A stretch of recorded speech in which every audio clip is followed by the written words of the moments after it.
Yes, people, welcome back to another live stream on Scarfy Spurs Talk. And we're back with the Wednesday shows. For some reason, it feels like it's been a while, but no. Yeah, it hasn't really. But yeah, we're back. The usual Premier League Wednesday review show. And yeah, we're going to review our club's results on the weekend. We're expecting Kallum to join in about 20 or so minutes' time, but let me introduce the panel for tonight. Stepsy at the bottom here. How you doing, Stepsy? Yeah, very well. How you doing, mate? I'm all right. For now, but in 2 hours' time. I'll tell you what. I'll tell you what. I was watching the Man game the other night. And I thought if anyone's there, better go wear their ponchos and umbrellas. Right, it's leaking, mate. It's like a It was swimming pool proper there. bad. I didn't know. I knew it was bad, but that's just got a whole lot worse. Yeah, man. People are calling it Old Trafford's Waterfall or something like that. I don't know. There's some nicknames that people have been calling it. Well, so. you don't have to. You don't need to go to America for no good fall. Just go to Manchester. You got it there. But big up to Harry as well. Thanks for having me on, buddy. Big up Harry always for letting me host as well. Harry, you know how much I have appreciated hosting the channel, and we are joined with Barney as well. How you doing, Barney? Enjoying the Spain with her? International export. Exactly, international. It's not fake. It's not fake. No, it's real. It's very real. Big up to you both. Great to see you again from Spain. First time I've actually done this, so this would be quite a novelty. Big up to Harry, mate. Thanks for having me on the channel as always, and looking forward to discussing our respective clubs' results at the weekend. Of course, 100%. We'll go for the comments. Obviously, Barney says, big up chat. Thanks, Harry, for having me on the show. Yeah, big up to you. And Hannah says, Ange, mate, what a legend, mate. Okay, we'll go into it. We'll go to that. I want to talk about Tottenham. When Kallum joins it, Kallum, mate, I need to speak to you, mate, because part of the City. What I've seen from City fans, they've been asking City fans privately, can you send me the Blue Moon lyrics? Like, oh my god. Well, I saw them last night. They were in Tottenham fans were doing the Poznan. Yeah. I was thinking it's outrageously disgusting, really. Too much for me. But to Man City, we're going to talk about the first game that happened on Saturday. Not the result that Barney had wished for. No, I don't think so. Or no, but Barney, the floor's yours, mate. I mean, yeah, I've got a lot to say about this game. Obviously, we've had sort of a topsy-turvy season. I'll start talking about the game in a second, but I'll give it context first. We've been a bit Jekyll and Hyde, you know. We've had some great results at Craven Cottage, but then we've had some results that I just not expected. You know, we've been a bit sort of up and down, literally. But going straight to the game, actually, for the first 2 minutes, we started well. Man City didn't have the ball for the first 2 minutes, but then obviously they grew, and Haaland, you know what he's about. He gets himself, you know, in those spaces, causing trouble up front, and Foden and the like just cause problems wherever they are on the pitch. I mean, they're a brilliant team to watch. I'm not going to lie to you. There's quality all over the pitch. From start to finish, we just didn't look capable of having a shot on goal. I think we had one. I think Mooney's had one flick on that could have gone in, but from the very first goal, they were piling forward. They kept the ball for untold amounts of time, passing it across the midfield and then back to their goalie. They kept their shape brilliantly, and I don't have any qualms in saying we were taught a football lesson. I mean, yeah, it's Man City. They're probably going to win the title now, but all their goals were quality. I mean, I said at the end, they're going to score a penalty now. I actually said that, and they did. And then Diop got sent off, which is not ideal because he's obviously going to be suspended for the Luton game. But yeah, it's frustrating because we've had some results that, generally speaking, haven't been great. I didn't expect anything against City. I'm not going to lie. They're a quality side, and you know, fair play to them.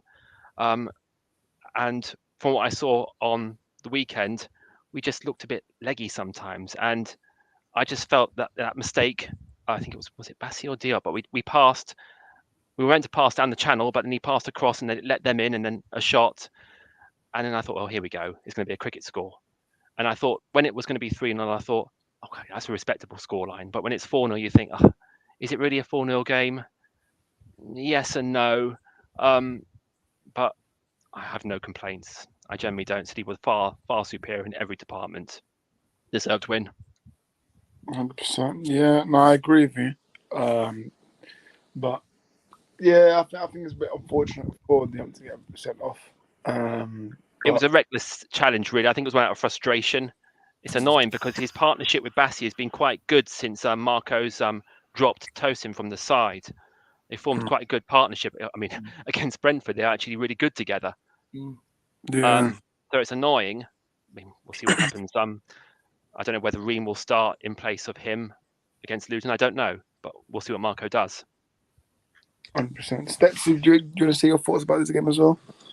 Yeah, it was a sheer masterclass for Man City. Like I said, first 2 minutes, they had the ball, but as soon as Man City get a foothold, read the game a little bit, they sort of set up how they want to set up, and then they go for it. First goal, when the first goal in, the floodlights started to open. Fulham got a little bit erratic at times, but you can understand that when Man City are putting pressure on, you do get erratic. I mean, I was at the earlier game, Luton 1, Man City 2.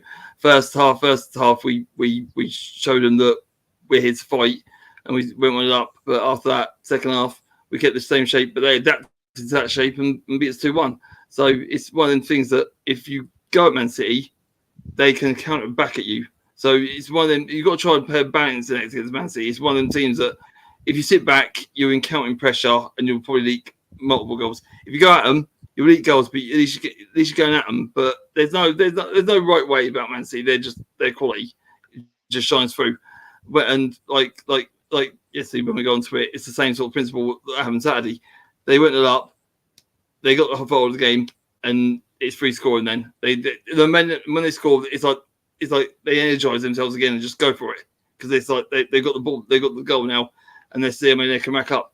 And yeah, Haaland picks pockets, but not, and every time he picks a pocket, Kevin De Bruyne finds him, Foden finds him, Silva finds him. Any one of them find Haaland wherever he goes, and trying to pick up Haaland, trying to mark Haaland. There's no point. It's impossible. Yeah, one on Haaland, he's going to beat you. 2 on Haaland, you've got a chance of maybe getting the ball, but you'll still get it back. And 3, then someone else is going to score. So at the end of the day, probably the best way to go about Haaland is probably zonal marking because man marking will not work. Man marking didn't work at all. It didn't work at all. I mean, from what I saw, we were doing a back 5 out of possession and then switching to a back 4 in possession. It just, as soon as City started exploiting that, there was only going to be one outcome. Yeah, because you go. I mean, because it's strange because when you're out of possession, you go back to back 5. When you're in possession, you go back to 4. But if they get the ball back, you're out of position then because you want that 5 and they're not there. So it's sort of you can't counter it anyway. Exactly. And yeah, like you said, if they find out the formula of playing, there's a way they'll exploit that. And they start us very quickly. What they do. It's just what they do. They had infinite amounts more fitness. They look so sharper as well, just quicker, sharper, fitter, everything. Yeah, and the strange thing is with their scouting system is the same thing. They scout players that will fit into the Man City way, not just world class players. They'll find the right player that fits into their system. He'll be world class. He might not be pushing ready, but he'll fit into Man City to play Man City Premiership way. So like Doku, never played Premiership football, fits in perfectly. Alvarez never played Premiership football, fits in perfectly. You know, their scouting system works wonders for them in that way, and that's how they do the transfer market. And then players and the players. I mean, it's the same players. You take Haaland off, you bring Alvarez on. You take Grealish off, you bring Doku on, or vice versa. It can work either way with them. And yeah, they look comfortable from the first goal going in. I think Fulham wanted damage limitation. Is the word I think you wanted. Like you said, 3-0 would have been perfect, but they rotation, they were blood hungry and keeping it 4-0. I'm surprised because there's chances got all for Man City from promotion tried, but never tested. And when Man City in that form, to be honest, we didn't test their goalie once. Not once. You're not a genuine threat. There's a lot of teams. I don't know if you class it. I think Man City at the moment, the way they're in. During the end of the season, they're free hits. Yeah. Exactly. I mean, it's not a free hit when you're down the bottom and you're fighting for relegation, but it's free hit when you're safe. So, which you are. You've played some good football this season. But Man City, you puffed and puffed, but when Man City in that form, you knock on the head and go, right, we'll move on to the next one. Exactly. You have to. I mean, I'm focusing on Luton now. You can't dwell on it because it's Man City. You dwell on it too much, you're going to be thinking, you've got to think to yourself, well, why can't I dwell on this? We didn't have a shot, so I can't dwell on it. Exactly. If you had chances, it might be a little. If you had chances to score, it might be a little bit. You could run a little bit more, but 4-0. Like you said, you didn't test their goalie once. You move on. From a positive, at least that game happened when we were completely safe. Thank goodness. You know what I mean? There was no have it at the perfect time. Yes, exactly. Precisely that. And then you go on to Spain and have a lovely weekend. A week. Right, exactly. Just focus on Luton now on Sunday and just go again. Yeah. No, but listen, obviously City they needed to obviously win this game. Because every game it's like important for them. So but no, because obviously I was watching like videos. What was it? I think it was like Friday night or Thursday night. Leno saying, "Oh, he's had messages from Arsenal fans saying, get something for us." And then Leno said he'll try. And then you know what? Yeah, the cheek of Arsenal fans after the game saying, "Oh, Leno, haha, we're happy that you're gone." Like, Arsenal fans, I just don't understand. Like, obviously they were defending. Saying, they're all happy on the Friday. They're all happy on the Thursday and Friday, and then he sets in 4 goals. They state him again. Yeah, no, because they always will be. Football fans very fickle. But listen, yeah. But obviously Fulham got Luton next, which I think. Listen, it depends how the centre-back partnership goes with Fulham now, because that's the key. That's the key how Mark Silva will set up their defense setup. But listen, if there's any updates or any injuries, Barney, that you know of, but. Yeah, it's gonna be very important to see how it gets up. As far as I know, it's only Diop that's suspended for his second yellow against City. So we'll find out more probably in Marco's press conference. Yeah, for us, I think it's a Barkley's the doubt for us. I want Barkley to play because I think if he's final game, I can't see him staying in the championship. Unless he does say that I owe Luton a solid here, I'll play for him in the championship, but I can't see it. So, but he's the only doubt for us. Moving on to the next game. I mean, this for me, I was quite disappointed, man. I know Rob Edwards was in tears after the game. You know what? Fair respect to the Luton fans for still giving them support, because usually, let's say, I don't know, I'm not gonna name a club, but usually when they're 3-1 down, they'll leave early and not show appreciation to the manager or players. But yeah, banner, give them a banner, but Stepsy, yeah. Yeah, we knew this game was win at all costs. It was basically win or we're down. It was as simple as that. Obviously not mathematically down. It's a 12-point. It's a 12-goal swing. We're not going to score 12, and Forest ain't going to let in 12 or whatever. So we're basically down. But I want us to go out on high. So, but for this game, we started off really well. We started off really well. Matched West Ham for their physicality, and it was niggly because what West Ham do, they're physical, but they produce fouls that aren't given. They get you, but they niggle, and it's like they're fouls, but the referee don't like give them. And having that bloody Oliver in charge, I don't like him.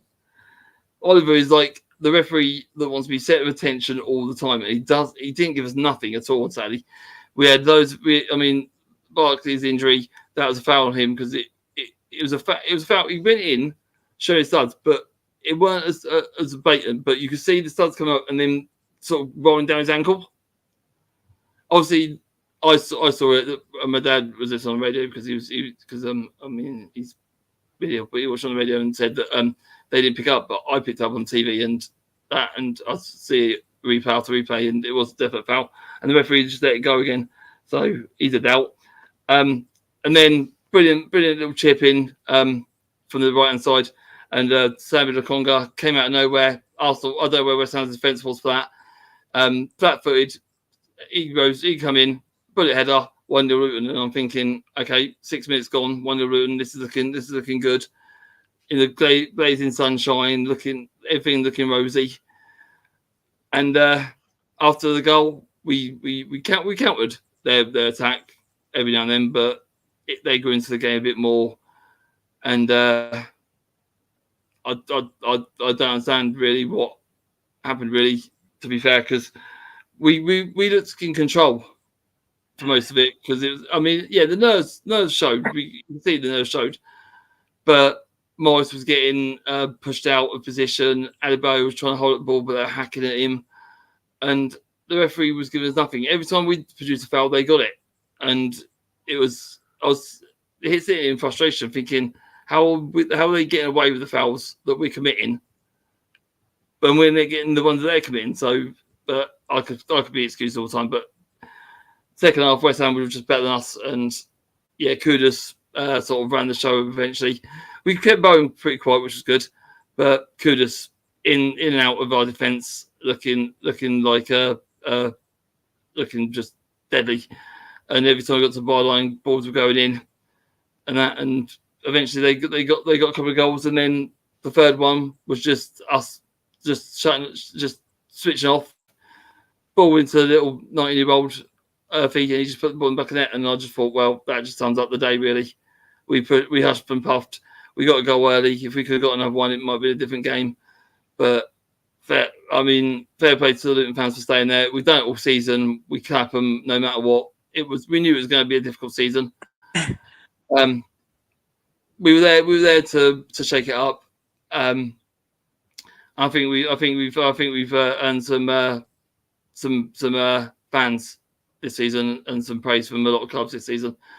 And I think they'll be looking out for us again next season because I think Rob Edwards has come out and said that if he sticks with us, then we're going to be stronger next season because we want to go straight back up. So hopefully that's true. But let's see who we buy in the summer. Let's see who we let go in the summer. I like to hope that we keep the core squad. I don't see Barkley staying, and I don't see Lukonga staying at us because I don't think we'll be able to buy him, even though he's up for sale at Arsenal. But all in all, I think we've earned some. I think with the fans club of the season. On a personal note, I think a lot of people have hope we'll stay up. I think we turn heads halfway through the season. People starting to think Luton are a real threat. Luton are a good side. Luton got good fans. Luton are in games, and that. So I just want to say thanks for the ride, and hopefully we'll see you again this season. Fair enough. I agree with you there, Barney. I echo those thoughts fully, mate. I really do. I admire Luton. I admire Rob Edwards, and you've really been a breath of fresh air to the Premier League. And I'll be really, really sorry if you go down. I really will.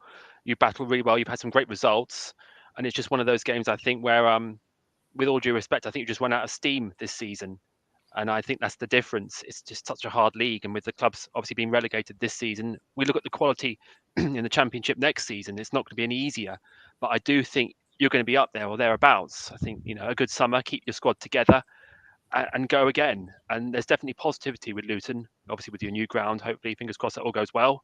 Coming up, to the future is definitely rosy, I feel, for Luton Town. Definitely, mate. Yeah, Championship's going to be tough because Leeds, Southampton or someone like that is going to stay down next seison. So only one of them will go up. So it'll be a tough ask, but I think you'll be up there.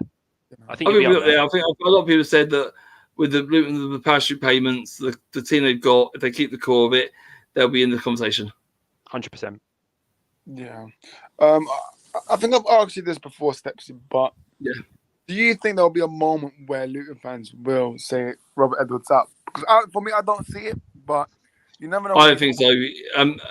He's come out today and said, I hope the Luton fans stick by me. I've got a couple of years left on my contract. There was a project Luton. Okay, we went up a bit quick, but we were up for that because when we got in the playoffs last season, when we got beat on Huddersfield, the plans were in place then to build the stadium, so it was always in the pot work if we went up.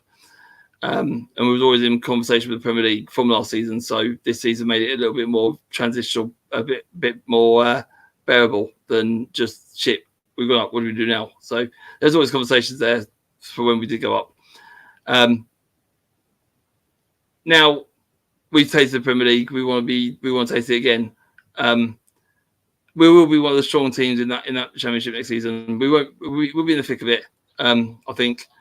But I'm just glad that we've managed to turn heads this season and get a lot of people saying, actually, yeah, I like Luton, and I'll be looking for them next season. No, 100%. We do have Mr. B with us.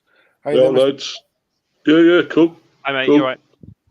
Yeah, I'm actually away on holiday at the moment, so lucky to be in here at the moment. I wasn't going to come in That's today, 2 out but of 4 now. That's 2 out of 4. 2 out of 4. Yeah. Is that where you are you on holiday, Barney? Yeah? Yeah, I'm in southern Spain, mate.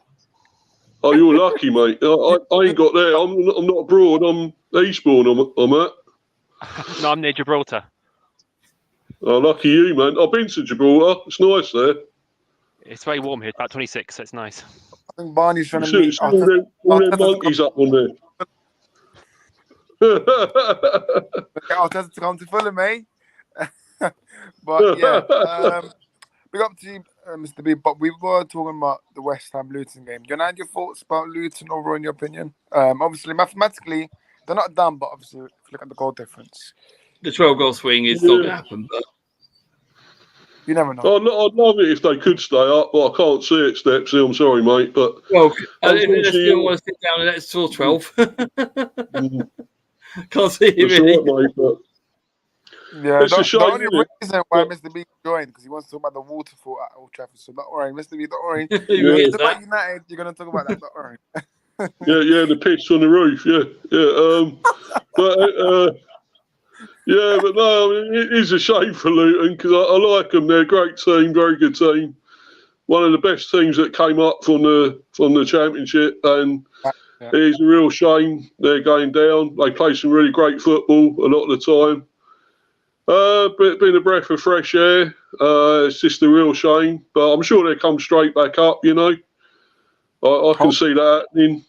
Yeah, definitely. So if they don't win it, they come at least second or get playoffs or something. I reckon. So you know, definitely. But it is a shame.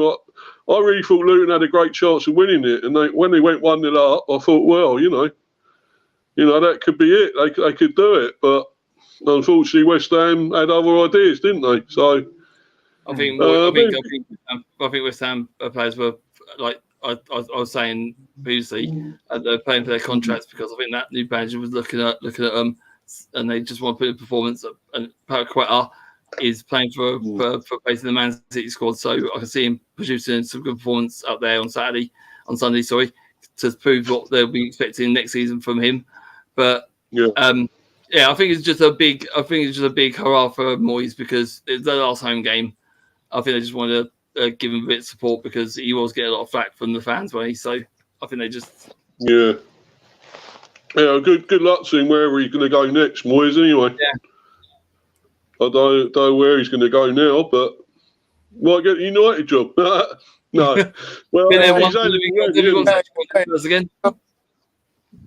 he's had it already. It's a poison chalice. I don't think he wants that poison chalice ever again. Exactly. Both poison chalice, definitely. At the moment. But yeah, good win for West Ham, though. Great win for West Ham. It was. Of course, they had a little send off for David Moyes as well. This is what I got told from West Ham that went to the game. One, Edwards was obviously clapping. West Ham fans were actually clapping for. They were. Yeah. So that is, that for me that shows. This is what I've been talking. Every time I speak on my channel, I say Edwards is a very good manager, but there's this guy that I hate the most. I think some United fan that changed his channel to Real Madrid, but he was like, "Oh, they've only got one win in 18 games. How can you guys rate Rob Edwards?" I'm like, mate, shush. Just shut up, man. Like, if you look at the injuries that they've had. Yeah, we didn't even spend. I mean, there was a poll. There was a person put the stats up. Luton spent just under 20 million in transfers. Sheffield United spent 60 to 70 million transfers, and Barney spent 109 million in transfers. That's what I'm talking about. That's some stat. I didn't realise that. Very cool. Yeah, don't that sum up? Just in personal terms, that sums up that they spent their money. Build a new stadium. The 100 million that we got from the Premier League, most of it went on a new stadium. We had to upgrade our stadium as well, and the funds we had, we spent it wisely. Of course, the stadium. A few of them free transfers. Chong we had to pay a price for. Giles we had to pay a price for, and all that. But you see the levels there. 60 million, 100 million to 20, just over 20 million. It's eye-watering sums, really. 100%. Yeah, exactly. But yeah, And we were and we're still third from bottom over them two teams that spent more than us. yeah, Exactly. And you get a good go as well. Yeah. I think next season, I think the aim has to get back, and I think they will get back. I really do. I'm sorry to say this, though, Stepsy, but at least we're going to get Smodics now. I don't know where he's going to go. He's not even thinking about leaving yet. There's been nothing else rumbling on. He's quite happy at the moment, but May talks, mate. Well, I thought if they didn't go up, he was going to. If they didn't go up, he'd go to a Premiership team anyway. Yeah, I don't see him. I don't see him. I'll see him leaving Blackburn. I do definitely, but where he goes, I think we're out of the picture now. But where he goes, it'll be nice to see. If he goes to Brentford, I think it'll be a nice club for him. Lovely community club, be good for him. If he does want to stay in the Premiership, if he does want to go to Luton and give him and sort of make him a hero, score 20 goals and get them up, he'll be a hero at Luton. But that I think he's done the Premiership now. I think the fresh challenge is Premiership for him now. But who knows? It all depends where he wants to go. It's true. Yeah. I mean, you might want to stay. I mean, Blackburn. You might want to stay up north. You might go somewhere like Barney or somewhere like that who are down, but it's close to home. But if you go to Brentford, I'll hold my hands up and say, good club, community club, run well. Yeah. Premiership football. So it all Good depends. setup. Yeah, it all depends where he wants to go. At the end of the day, we'll see what transpires in the summer with transfers. But I just hope we keep the course in. I can see Doherty being a lot of interest in a lot of Premiership clubs, but he's got 12 months on his contract.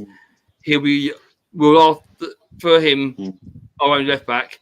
There'll be a lot of money that we'll ask for him because he's our own left back.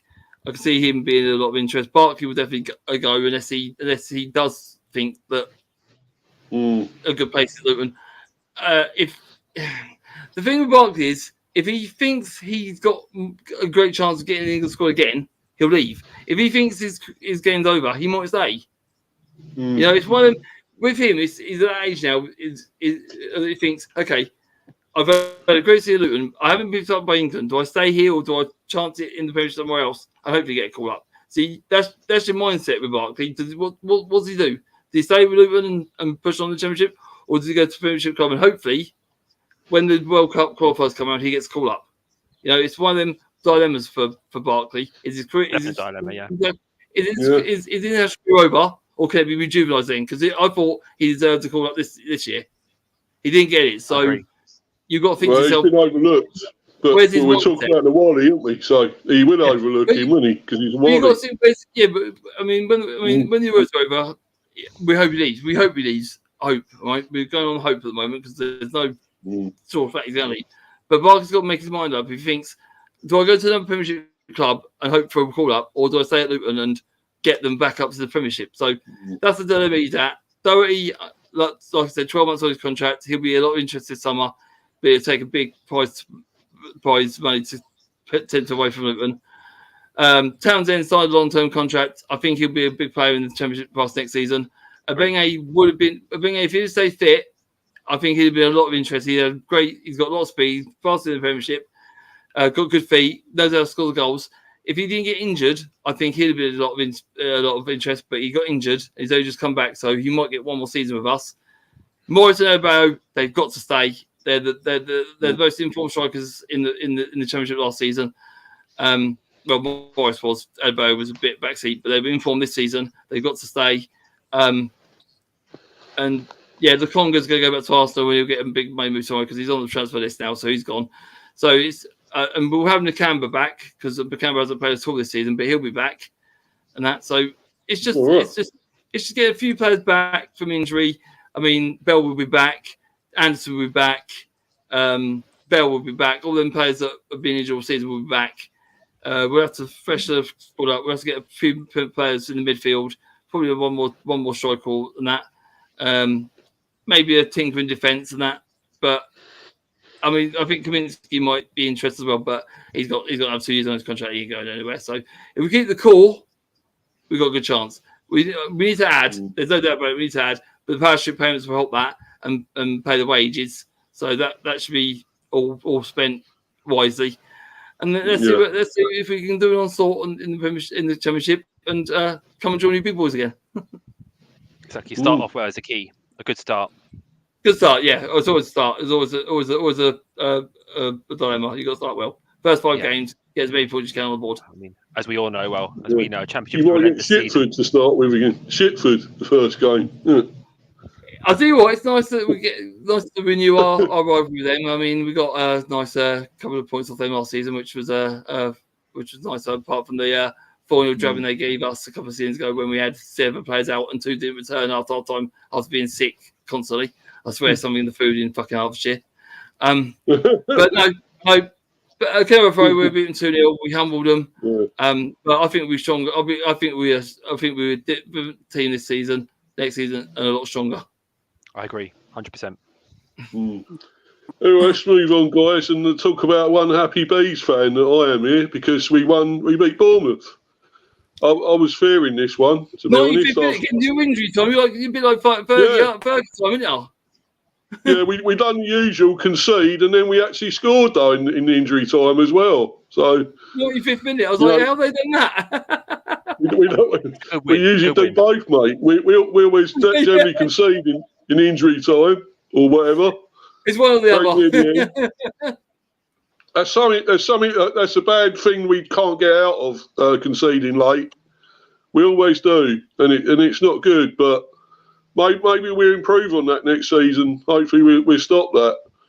But but no, this was good. I mean, they had a couple of goals disallowed. Bournemouth. The first one was a bit harsh, maybe the handball, but I think the second one was definitely offside. Was it offside or something? The second one, offside.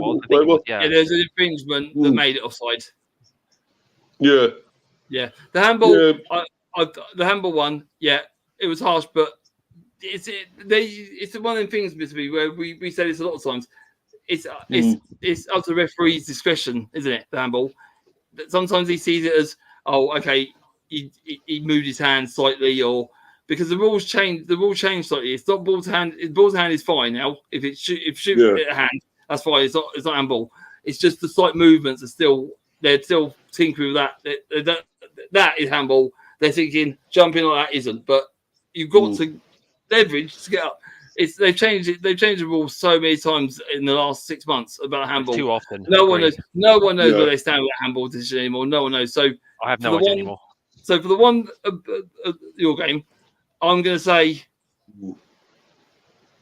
up to referee because I can tell you either way because, like I said, the rules change every minute. It seems. Well, it's a strange game the ref. If you say it's soft, I'll say 50-50 because I can tell you because, like I said, the rules change. Because to be honest, Tony could have had a penalty as well. He didn't do a lot else in the game, but at least he nearly got that penalty. He should have had the penalty, really. It looked like he was fouled from behind. Knocked over, but there you go. There was a simulation that the way he fell didn't look like a penalty. Yeah.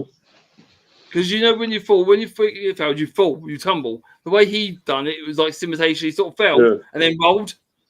That to me seems like he might have got caught. I'm not saying he didn't, but the simulation that made it more dubious. It wasn't, but it could have been. If you think he got clipped, then I'm with you. But I just think the simulation was unwanted. Yeah, two good finishes though. And Bomo and Bishop. I can't say nothing about that. Quality. No, that was a good finish.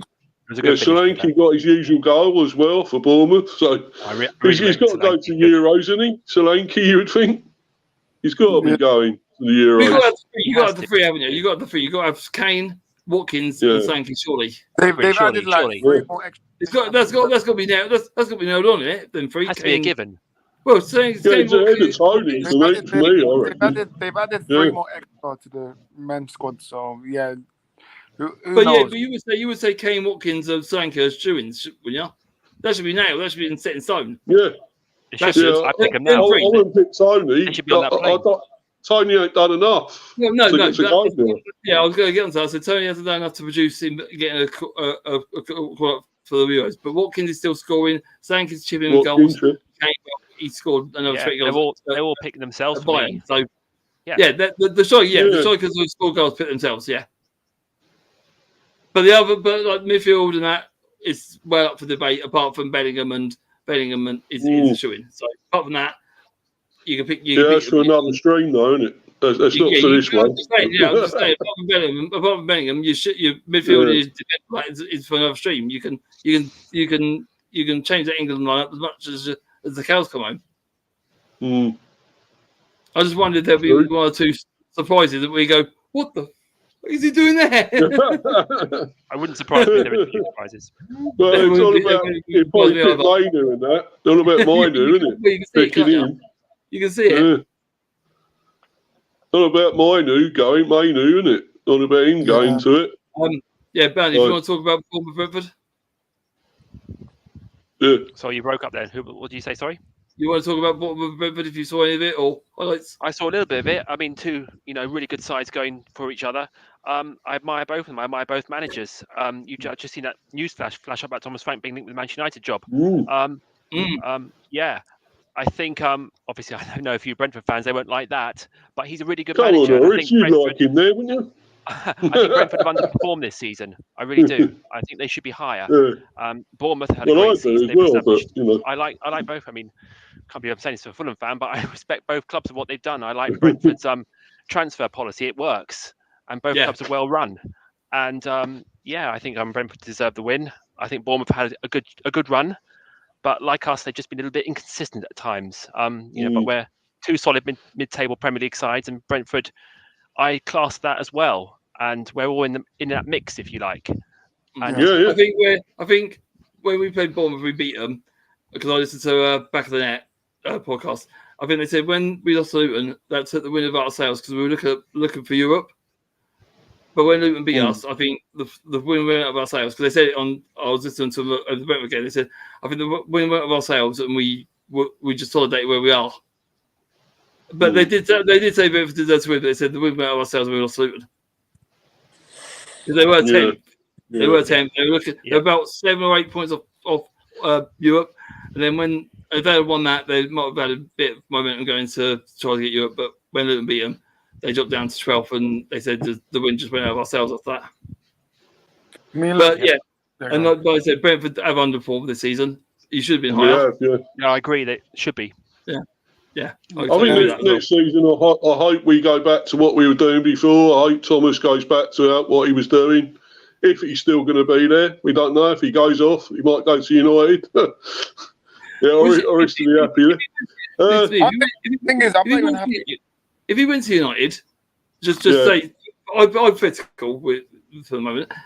Would you see that as a setback for Brentford, or would the new manager come in and plant his authority? Would it be another season where you solidate Premiership and then push for it with a new manager, or would you see a new manager now as a setback? It depends if we say he's gone. Say he's gone for the now. You're sitting there now. He's gone. What would you be thinking? Depends if we got a replacement in mind. That'd help. Yeah. If we know who else we'd want. I mean, who's free right now? Moyes. Yeah. Exactly. He's done right at getting teams up from down there and getting them into safety and into competitions. But you want Ole Gunnar Solskjaer, mate? Yeah, I don't know about that. I don't think. I mean, more the team where they'd want someone. They wouldn't want to. Brentford are a bit like a team like Luton's the division where they want a manager in, not a superstar like the Solskjaers, the Lampards of this world. They'd want a manager. Yeah, they want a manager like the Moyes of this world, the Dyches of this world. Someone like that knows how to get out of a stable club. Someone like come straight in. Yeah, come on, straight in. What he's got to do. Has seen Brentford play before when he was in charge of the club. Knows what it's all about. Try and implement the philosophy that Brentford have got, and it would work wonders. But at the moment, Frank's still there. I just wondered where your stand would be if he was out. Like you said, if there's a replacement there and you know about him, maybe it could work. Yeah. But at the moment, as I said before, Stepsy, I love Gary O'Neill, but he won't need Wolves, will he? He ain't going to need that. No, well, he's doing a great job with Wolves. It does depend. They have dropped a little bit, but I think there's a project there.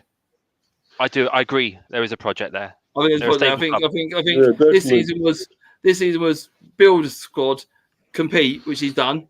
I think next season is let's try and do a West Ham and get Europe. Yeah, I agree. Providing he's given the funds to do it. Yeah, I hope so. We know I the owners there. The owners there are a little bit tight-fisted, but if O'Neill goes to him, look, I've got the core squad here. I just need a couple of million here and there to buy a few players to stable the club and get a push on. I think if they're given the money to do that, I think they'll be high up next season. I believe that.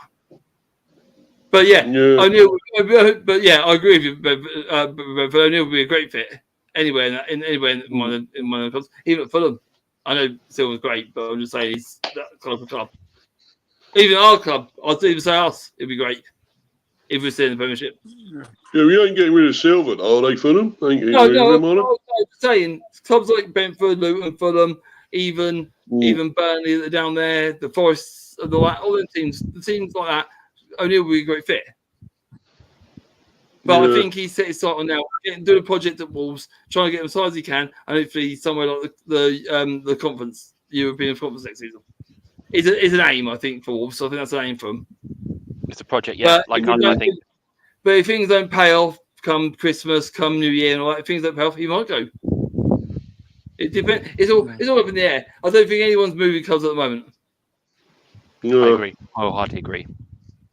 No one's moving that yet.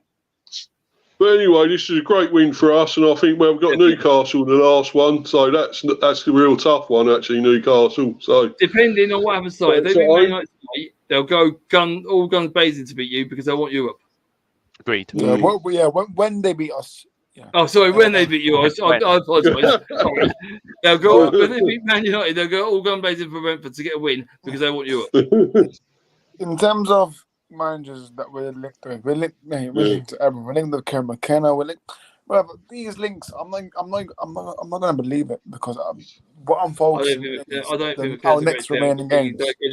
He's learned his trade. I think any decision will probably be after the FA Cup final, in my opinion. So I'm not going to get distracted by any manager rumours or links whatsoever. So Brentford can keep their Thomas Frank. So it's strange. It's strange at this time of the season, coming up to the end of the season. It's strange how many names are linked everywhere. It's all the rumour. One point we're linked to Ross Barkley. Come on, man. What's going on? The rumours. Seriously, the rumours from the end of the season all the time. Because the EFL's over now. Because the EFL's down, the Premiership's winding down. Right, the rumours now. The rumour will start circulating. Everything is up there. He's going here. He's going there. He's with this. He's with that. He's there. He's here. It goes absolutely berserk. Until anything is signed on that dotted line, do not believe it. And they always say, "Oh look, we've seen him at this club. We've seen him talking to this person. So he must be going there." That's how these rumours start, and it goes berserk. The papers pick up on it. Sky pick up on it. You get Twitter. Oh, I saw this person at this club. He's been his choice this season already. No, he might have just wanted to watch football. The rumour mill goes absolutely berserk this time of the season. Till it's signed that dotted line and Bacon is going to blah blah signed on the dotted line 4-year contract or whatever. Don't believe it. Until you see Twitter saying he's definitely signed, it's done. Don't believe it. Until that Fitzy Romano, that Twitter man who knows every fucking transfer that goes on in the world, that Fitzy Romano, until he says it's a done deal, do not believe it. No, exactly. Exactly, mate. That Romano, that Twitter man, he knows every bloody club deals when they come through. He just knows. He must have 50 people like that on there. There's people in the know. Be the first people to know everything. He is one that knows. Yeah. 100%. But yeah, we're going to hear so many rumours over the summer. It'll be so silly. Captain Stars enjoying, but I'm still going to talk about Tottenham. But they did beat Burnley 2-1. Saturday. I mean, last rights for Burnley, wasn't it? Yeah. It was 50, last chance to lose. They were playing slow first half. Tottenham, obviously, there's always Tottenham second half. Oh, they turn up FC, but yeah, I mean, obviously that confirms relegation for Burnley, which I'm flipping happy about because company, mate, that's what you deserve.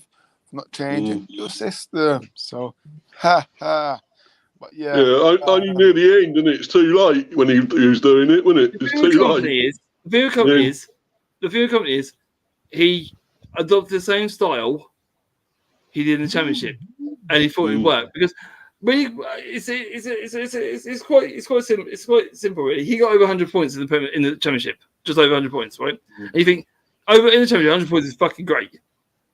Right? There's no doubt about it. It's phenomenal. And you think, right, I'm going to the Premier League.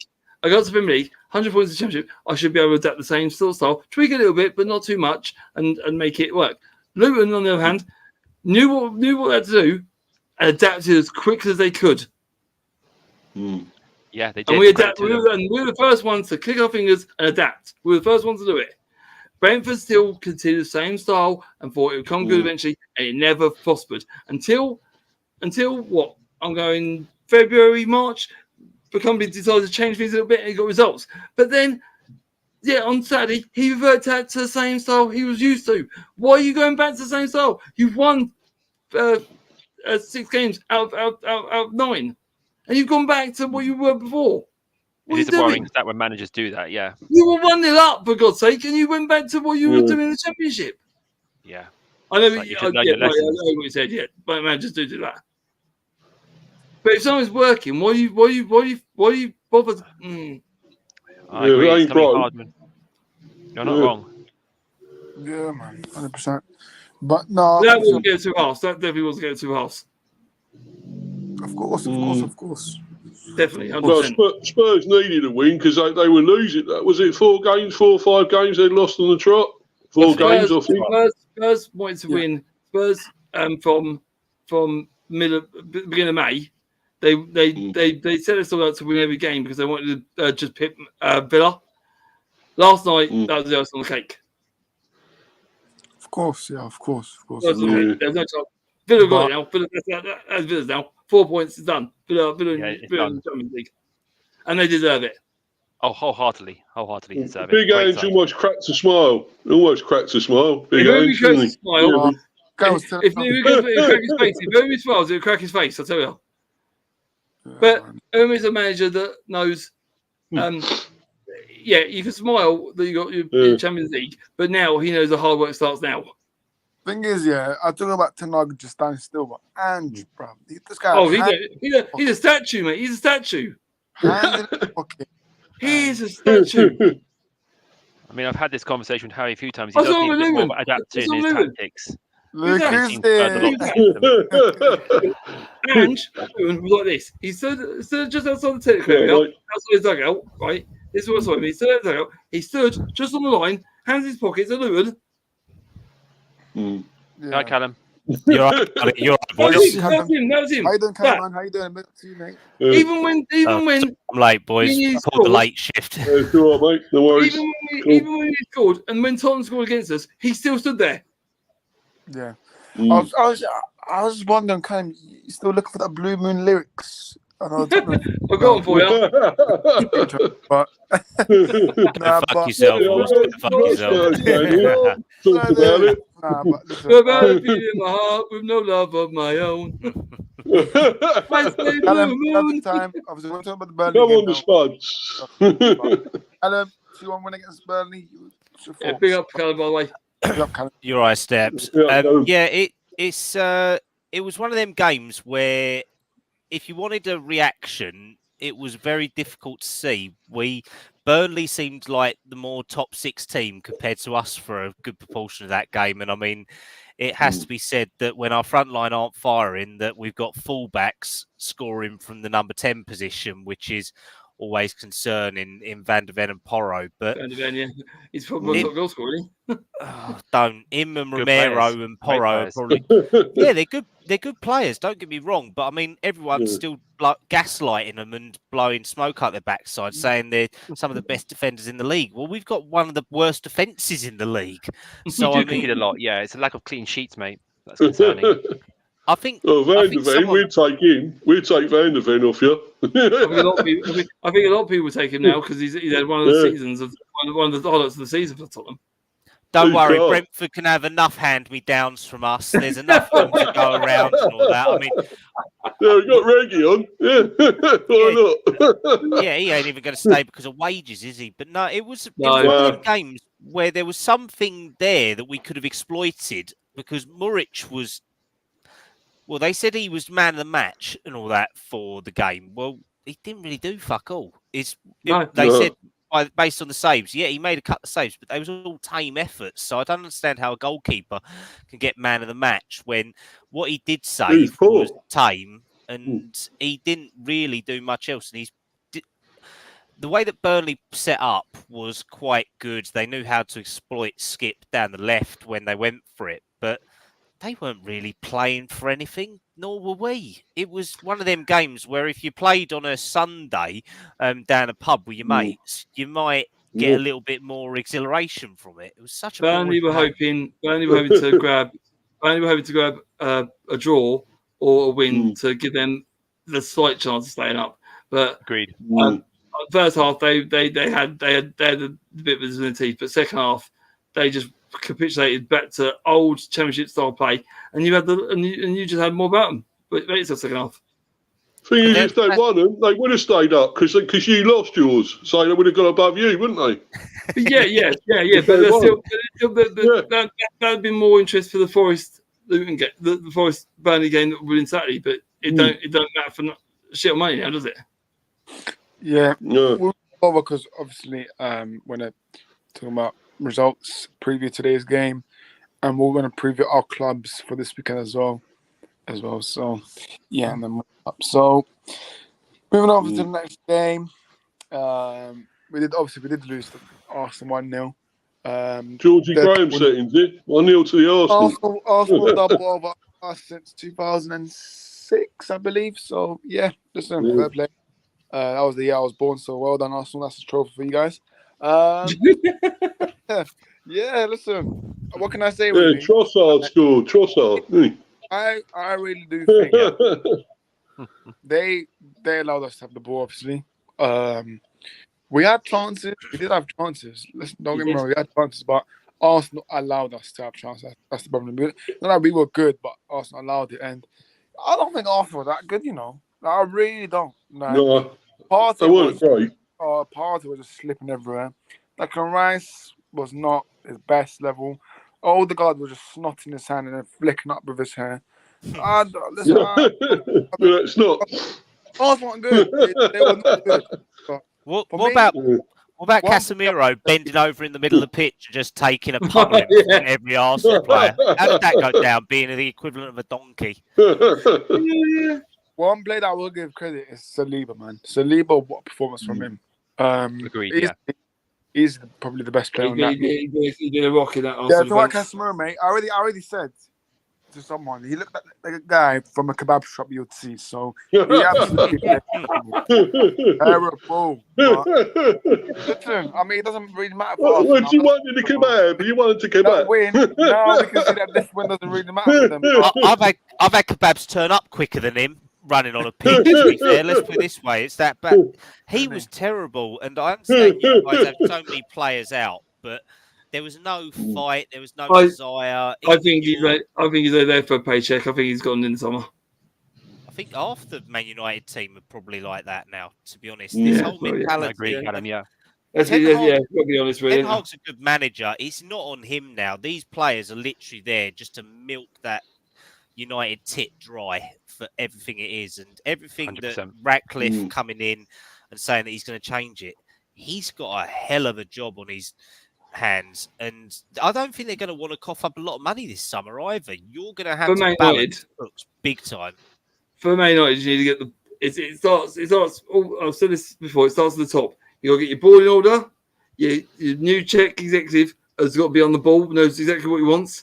Your directors and all that have got to be on board with what the sporting director wants, and then you've got to get the right manager in. And then it's sort of all that. When that's all settled, it sort of shows on the pitch because you've got a settled board, settled sporting director, and all that, and all the advertisements come back in. The new regime starts putting money into the coffers, And it They've works. been trying that since bloody Ferguson went. That's over 10 years now, and all But that. they tried patching it.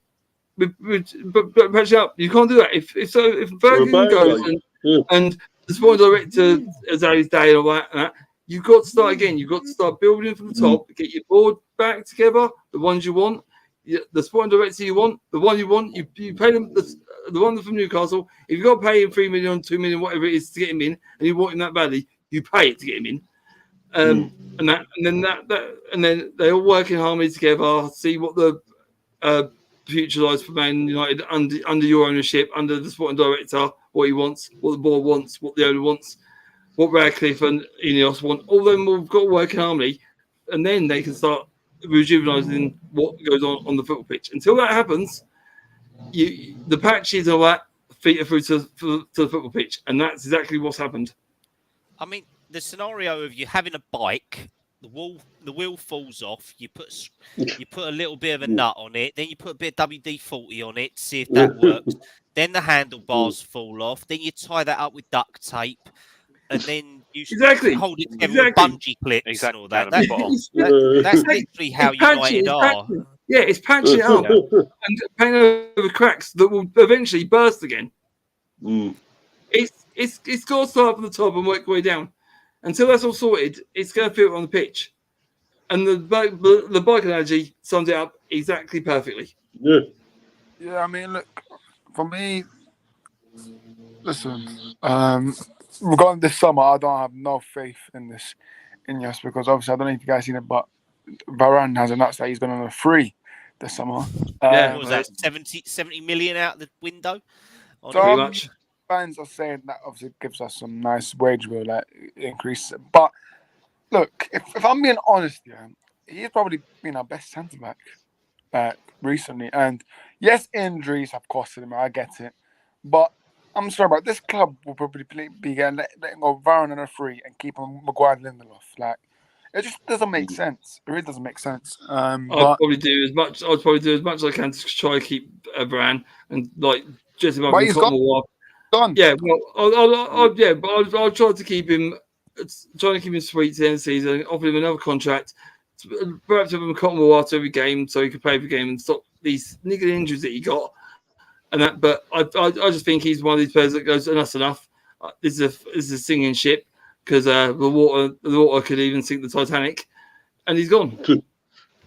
Yeah, but the only entertaining thing was Maguire's forehead could act as the iceberg. Let's put it that way. To be fair, if you got your snorkels on the main, you'll probably see the Titanic. The most entertaining from that game was the waterfall. The waterfall after the game, I think that was the most entertaining. But shows you, man. Like, I tell you what, if you sat there, we're ranked the most highest club or biggest club, but in reality, we're not, because Glazers, they don't care about what happens. They go to cup finals and this and that, and then they say, oh, they really care. But they just don't. They really don't. So it's a great shame. It's a shame seeing it happen like this. Yeah, the thing is, football, as we all know it, we love football as a gentleman's sport, right? It's a club game. The moment it's not now. The players you got in Saudi Arabia's from Newcastle, the Americans, Glazers are still part owners of Man United. All that. You got other owners, American owners at Liverpool and all that, and that. It's not a club football anymore. Football is a business for these people. They want to make money. They don't care about the fans. They care about making as much money from what they've invested in as humanly possible. And that's not what. And you got Fulham, Brentford, Luton, mine included, and a few other clubs in the Championship and a few clubs in the Premiership are still under the same philosophy. It's a family sportsman game. We run our club financially stable. We don't overspend. Fulham stable, they got a bit of money, they could always invest. Brentford, little bit of money there, nice new ground, could always invest. Luton, hopefully get the new stadium one day, we can invest. It's run clubs. You build it in the middle of another council estate, won't you? Instead, it'd be brilliant. This one will have a flyover next to it, like Brentford. It's all right though. Not quite. It's talks about it, isn't there? We're going down the same route as Newcastle. We're building it in the middle of the town centre. Basically, that's where it's being built. Oh, what, big in Milton big- Keynes? No, Milton Keynes. fuck off. Fuck off. When you fuck off. It's my fucking arse, mate. I'll tell you what. I was one of the first blokes to run that. I was one of the first blokes. Seriously, I was one of the first blokes to sign that petition at Luton a few years ago, about 10 years ago. I was the first one to sign the petition saying, if we fuck off to the Milton Keynes, you out of my support. I was one of the first fuckers to put my name on the petition. Me and my dad were the first ones. I swear, we were the first ones. That got thousands and thousands of signatures, and the voices you could hear. Jesus Christ, that was going. Luton would have been burnt to a crisp if that had gone through. No doubt about it. You could just move to Welling Garden City. Just move to Welling. That'd be all That's right. even worse. That's fucking Hertfordshire. Why do we want to go there? That's even worse. Yeah. We'll move on now. We'll move on to the next game. Jesus Christ. We've still got more. We're still Talking about taking it down to the slaughter. Last You've only got a city. Jesus Christ. There's a building at landfill, mate. Jesus Christ, I tell you what, Right. if we moved there, that would have been just packed up in a second. With my pickaxe being the first one there. questions need to be asked to you, Kallum. Were you a City fan supporting City yesterday? I must have been the only Spurs fan that wanted us to bloody win. And I think Barney, if he was watching on Sunday, would have seen I was very much, I just want us to win for our club and not give a flying fuck about what everyone else does. To be honest, Kallum, I respect that because you watch your club and you want to win at all costs. Forget the rivalry for a second. I respect that. And I mean, Ange, you saw the fights Ange had last night and all that. He wanted to. Yeah. No club goes out to lose. No, exactly. But then it shows that a proportion of all club fans, not just Spurs fans, have this small mentality and they just think about other people. No, don't worry about other clubs. You don't want to help Arsenal, do you? You don't want to help Arsenal. Why would you? I couldn't really give a fuck, to be honest. I just know they're just tourists in North London. Eventually they'll go back down south. That's what they're talking about. They're saying, when you say you don't have Arsenal, it seems like they went out to lose to Man City. When you say that, they didn't go out to lose to Man City. They lost to a better team because I saw some performances in Tottenham that were half decent. And I'll tell you what, it'd be a different game if someone would have scored that goal. When he went through on goal. That would have been totally different if he scored that. Exactly. I mean, we had more than enough chances and we dominated that game for a good 55 minutes until they scored. We controlled them. We nullified them. We had a foothold in there. And it's you had a game plan. It was working.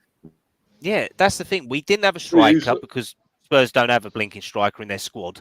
So, I mean, that's just... Well, he's out injured again.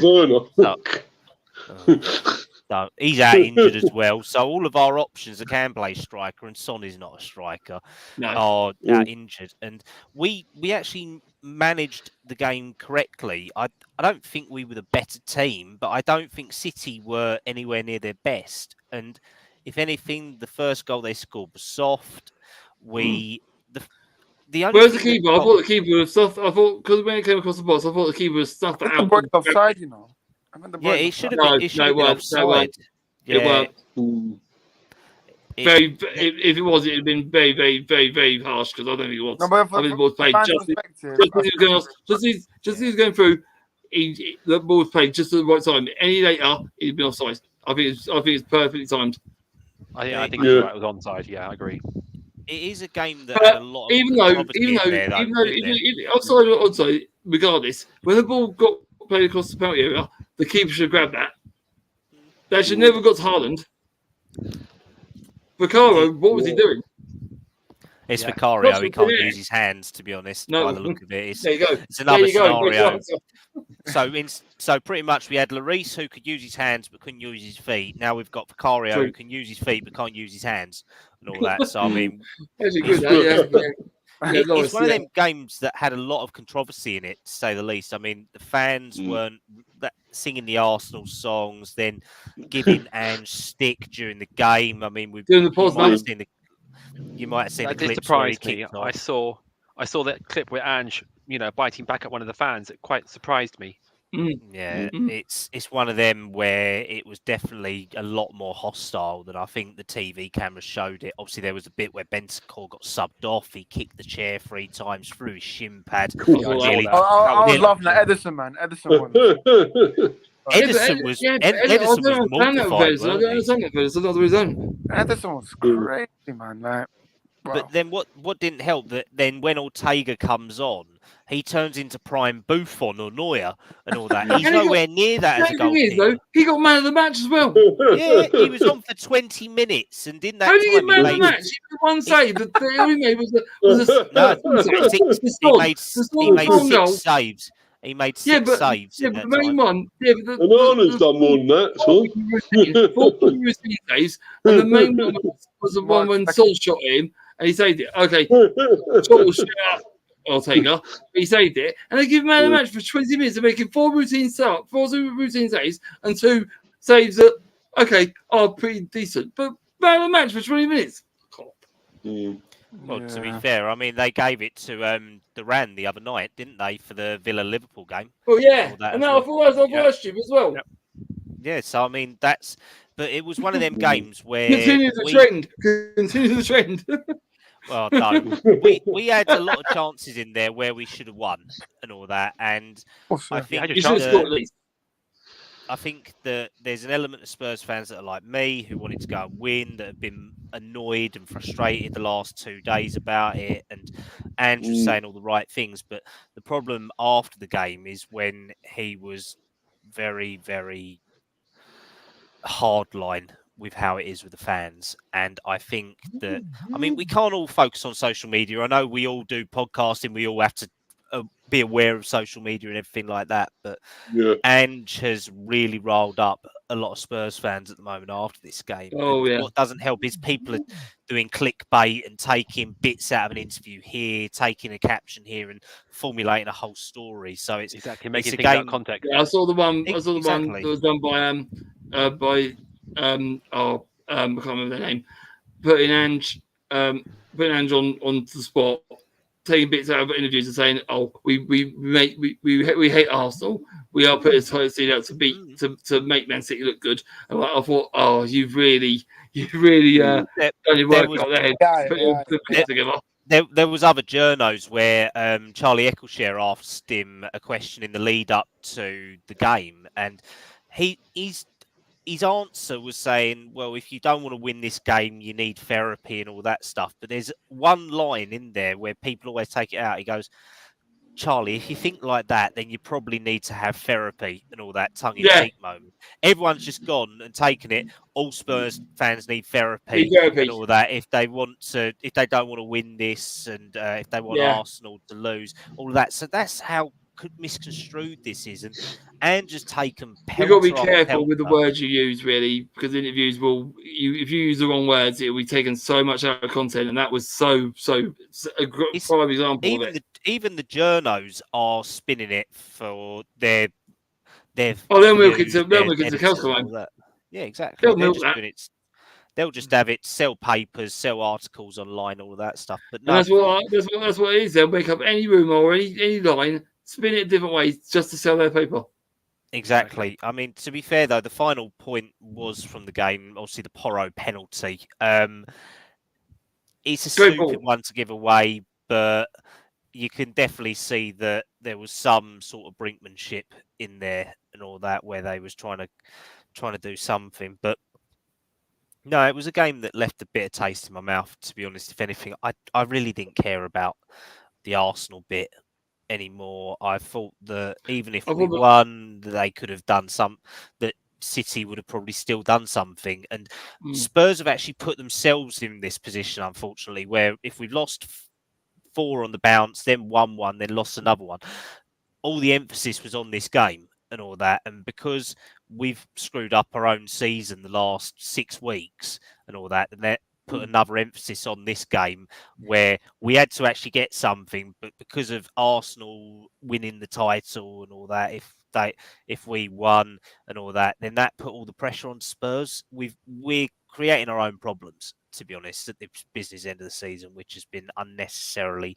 stupid. Let's put it that way.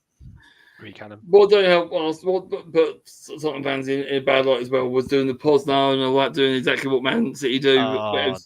It's just it's another sort of coffin in Spurs fans thinking why are you rising to this? Why are you cheering when Man City score or do the pause now just to prove to Arsenal fans that you fucked it or whatever. It doesn't ring true because I know because professional football clubs don't go out to lose. It's not DNA. It's not thrown in the DNA. The DNA is to go out there and win. No matter who wins the title, who's going to win the title or whatever, you go out to win. If you lose games, you lose money at the end of the day. Football is still a business and all that. And we go to be entertained. Exactly. You've got to keep your fan base on side. And like Anne said, there's a culture issue in and out of the club now that he has to change and double quickly. And now this is the fourth manager on the bounce who said about this. So there was bits last night where I thought Ange would have just handed in his resignation and got given his P45 this morning, to be honest, because of how disillusioned he sounded with the club. He said today that he's annoyed at how Spurs staff, who are all Spurs supporters, were not fussed about whether they won or lose. That's such a weak mentality. Yeah, that's very weak mentality. Yeah. I'll tell you what I did find funny though. Them Arsenal fans going and attacking the City Hotel, the Marriott in Waltham Abbey the other night. No, it was the team bus. It was the support staff who had come down. It was the physios. Yeah, they weren't there. Yeah, the team weren't there. It's all right though. The Met Police nicked a load of Arsenal ultras with firebombs and firecrackers. They went on the back web and all that and tried to find out where City usually stay. Found out where they usually stay and thought, we'll do something funny here. But the team weren't even there. Arsenal fans, I swear to God. Ashburton Army. Ashburton Army. That shows Arsenal fans were really worried, really scared. That army looks, mate, full of young teams. Rallied up. Oh yeah, let's set some fireworks. Oh yeah, but that makes Arsenal look weak and very scared about what's going to happen to them. Even Kyle Walker said that in the interview, man. They weren't even scared. Like they weren't even there. Kyle Walker said they weren't there. None of the team were there. It was just what it was all. Yeah, but it was a kid, man. All them backroom stuff up there. None of the team were there. Barney went for this game, Barney. Then we'll move on to the predictions. I think it's a really old one because I've been talking to Harry a lot about this and all the conversations. I know quite a few Spurs fans at work, and they all said the same thing. It's a tricky situation because you have rivalry, but then you have that mentality of wanting to win a game, and you've got to kind of separate the two. For me, there comes a point where it's fine having banter and rivalry and all that. That's healthy. That's part of the game, but there's also that mentality, and I've approached every Fulham. I know it's very different, granted, but I've always approached every game watching Fulham. I want to win. Whatever happens, I always go into a game, I want 3 points. Yeah. Doesn't matter what happens on the game. If we lose, we lose. We draw, we draw, whatever. But my instinct, play to win, always. First and foremost, club comes first. Yeah. Of course. And you know what? Yeah, fair play to Kallum, because the only reason why I mentioned Blue Man, because I thought it was part of the Spurs fan who wanted to see it to win, which, I was not true with that. So, listen, fair play to Kallum. But, yeah, listen, I definitely saw. Thing is, when, before the game, Spurs fans were like, if City score, we'll celebrate. But Poznan, doing the Poznan, I think that's embarrassing, man. Like, it's childish. It's just childish. I was like, Spurs, you not won top 4. They're like, well, we're not going to win it, so what's the point? I'd rather my team to lose. I mean, come on. Like, even for myself, when Arsenal fans said to me, do I want United to lose so they can win? I was like, no, but I want my team to win. I will never say, I hope United lose so Arsenal can win the league. Obviously, I prefer Arsenal to Man City to win the league, but I'll never ever say, I hope United lose. Like, whatever the outcome is, I accept, I'll take it. But before a match, I'll never say that with my mouth. But listen, City then went 2-0. Now it's up to David Moyes to see if he can get something, a draw or I don't know. Listen, but I think it's all his favourite. Well, it's his last game, so he's got to go out with a bang. Yeah, I might want to win it for him, wouldn't I? Let's get predictions. We've got a few games. We've got 2 games today, and we've got some weekend for our clubs. So yeah, tonight 7:45 we've got Brighton, Chelsea. Hey. Count the seagulls. That's pretty much Chelsea using Brighton staff versus Brighton, isn't it? Pretty much, it's them using their whole coaching staff set up. It's like a game of Football Manager. I'll take that person, bring them over, and then use them against you. There's no creativity, Chelsea. You can use your own people. No, we're going to take someone successful and then turn out that they are bad. Exactly. But who wants to start first with their predictions? I'll go first. There you go, Barney. I think it's going to be a close game, but I really admire Chelsea, what they're doing. And I think Brighton have had an off period lately.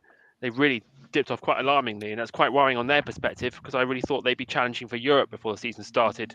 So I think Chelsea will probably shade this 2-1 Palmer twice. No worries, 2-1 Chelsea. Yeah, I think I'm going on the same sort of way. I think Brighton. I think their European exploits this season has harmed them quite seriously. But I thought they'd still be sort of challenging top 8 maybe.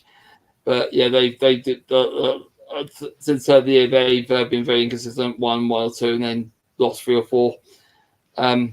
It's Moses Caicedo's first return back to Brighton with his Chelsea team, so that'll be interesting to see what kind of reception he gets. Do we even know if he's playing? Brighton are okay at home, but they're not. Brighton are okay at home, but they ain't got. It's not what you call a fortress. So teams have gone there and got results. So, and I think Chelsea have turned a corner. I think they're looking for Europe, and I think they'll probably, if they play well enough tonight and get a result at the weekend, I think they'll get Europe. So I'm going to go for this one: Brighton 1, Chelsea 3. Yeah, in terms of lineup, they've gone with Petrovic, Gusto, Chalobah, Badiashile, Cucurella, Gallagher, Caicedo, Madueke, Palmer, Mudryk, and Nicholas Jackson. So, yeah. 3-1. I mean, it sounds like a quality team of individuals, but it doesn't sound like a team that have any cohesion whatsoever, and yet somehow. I said this from day one. I think there's a lot of egos in that side. They play for themselves. They got a lot of. But Podge is getting. Podge is starting to turn. Podge, that cog is starting to turn. They're starting to turn into a team. It's just slow. It's been slow. Yeah, it's been slow, but it's turning. That cog is turning. If I still see gun signs to the camera, that's how you know nothing's changed. But as long as they keep doing gun signs to the camera, yeah, that's when you know something's going on. But listen, in terms of score prediction, I've got to give a lot of respect for sticking it out, and he's got that call turning. And it's not there's a lot of egos, a lot of individuals in that team, but he's starting to turn into a team. The egos are starting to drop, and they're starting to work as a unit. It took long enough, but if they get 6 points out of the next 2 games, 6 points out of 6 points, I think they're in Europe. I really do. Barney, I think they want to know where you are on holiday and not where you are on the screen. Well, I can tell you. I can tell you. It's Estepona. It's in southern Spain. It's between Gibraltar and Malaga. Yeah. So if you look on the maps, type Estepona. So lovely area. That lovely just location. About 20 miles there. Behind that tree, Gibraltar is there. Morocco is about there, about 40 miles away. Nice. My parents' apartment. They've owned it for 40 years. Yeah, that's great. Nice. Lovely place, that. I've been there. No, it's nice. Yeah, it's good for the anxiety. It's nice, chilled. Yeah. Very hot, though. It gets very hot there. 40 degrees sometimes in the summer, yeah. Yeah, luckily it's still early in the season, so it's not too bad. Season, so you got the 26. You got the nice heat with a bit of breeze. Which is a bit of breeze is nice. We get it 30 degrees next week. It's ridiculous, to be honest. Yeah. Score prediction, I'm saying 2-1 Chelsea. What are you saying? Yeah, I'd probably go 3-1 Chelsea, to be honest. And I'd hate to say it, but I have to. I think, Brighton have had a strange season, really. Not been great, is it? Chelsea are coming into form at the right time, starting to pick up results. So I think 3-0 Chelsea, I'm going. Ooh. Chelsea. Spurs gangsters Fulham being on beach was big up team. You guys have dropped the like, if I'm ready. Next one. God, do I really have to talk about this? Manx versus Geordies. What Geordie's could go all wrong? way In terms of the lineup, I'm going to read you both lineups, and I'm absolutely pissed off. So United have gone with obviously Onana in goal, Wan-Bissaka, Casemiro, Evans, Isaac's Dalot. out. So Isaac's I'm out. going to wait. Casemiro, Evans, Dalot, Mainu, Amrabat, Diallo, McFraud, Garnacho, and Bruno Fernandes as false 9. Fraud. Um, What about Newcastle? You love me, Morris. You love McTominay. So this is where it gets into from Newcastle. They've gone with the brother in goal, Kieran Trippier, Emil Kraft, Dan Burn, Lewis Hall, Elliot Anderson, Bruno Guimaraes, Sean Longstaff, Jacob Murphy, Alexander Isaac, and Anthony Gordon. Oh, he's playing. Oh, I heard he was going to be out, Isaac. He was going to be out. Isaac. It's Yeah, whatever. I mean, he's going to be out. I can appreciate what United are doing, and that's sweet FA. Let's put it that way. Save it to the final, wouldn't you, Orest? I don't understand that. I mean, because you guys can still, well, theoretically, Newcastle and United can still push Spurs for 5th. If you win both your games, and knowing our luck, we'll do something against Sheffield. No, we can't catch up to you guys. We can't. You can. So you got 63 now. Oh yeah. Oh, it's Chelsea and Newcastle who can. Yeah, but awesome. yeah. So Newcastle can still do something. Chelsea can still do something. I mean, you guys could still go for check a trade, Joe. Conference. Check a trade. I want my to go to Albania and play. Yeah, I was going to say, you'll be playing in all them places where no one even recognises it. You go by plane to the airport and you travel 3 hours on the bus because there's no direct train links there or anything like that. But no, I mean, you guys, I don't know what Ten Hag is doing now. I don't know whether he's saying to the ball, this is the rubbish that I'm dealing with. I mean, Johnny Evans was done when he was at West Brom. Casemiro, awful. Amrabat, if you guys even cough... Yeah, exactly. If you even cough up any money for Amrabat in the summer and you get rid of Varane, then Jesus Christ, your director of football needs shooting. I mean, I don't... And Onana is... He's just an awful goalkeeper, to be honest. I mean, you guys have got skinned alive by Milan and all that for it. Yeah. Goalkeeper, man. Like recently, the goals I've even seen that I can't blame on. I really can't. I mean, the only player I think in your squad, errors, not just him. Yeah, I disagree. You see Mark Flecken at all at Brentford? He's poor. And then you're playing 2 right backs and all that as well. Wan-Bissaka should have been sold about 2 years ago when you guys could have got some money for him. Dalot is all right. Kobe Mainoo's not bad, but I still think he's overhyped, to be honest, by the Man United PR team and all that. I wouldn't say he's got a few years left before he's prime. Well, Diallo. Right. Diallo. Yeah. The thing is, the guy's on Diallo right now when we asked him before. I don't know what Ten Hag's doing, man. Like, it's way too late starting games like now. Like, what's the point? That and Garnacho as well, just throwing both of them to kind of hope that they do something. And Fernandes, I mean, he's already said that he could leave in the summer, hasn't he? If he wants to. So I mean, that'd be fun for you. What are you going to get for him? 30 million and a bag of tears, something like that. That's it.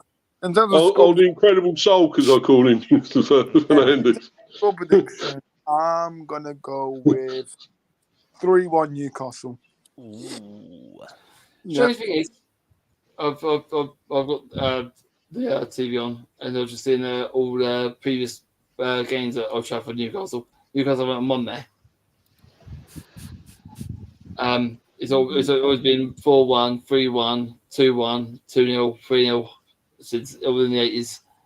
And that they did make a stat that Man United won more games versus Newcastle. Man United won more games versus Newcastle than Arsenal have. So, which is a They beat us in the Carabao Cup this season. which is a pointless statement. Oh, it's Carabao Cup. That don't count for. No, What? they're about. This is the best chance Newcastle have got to beat Man United for the first time in how long at Old Trafford.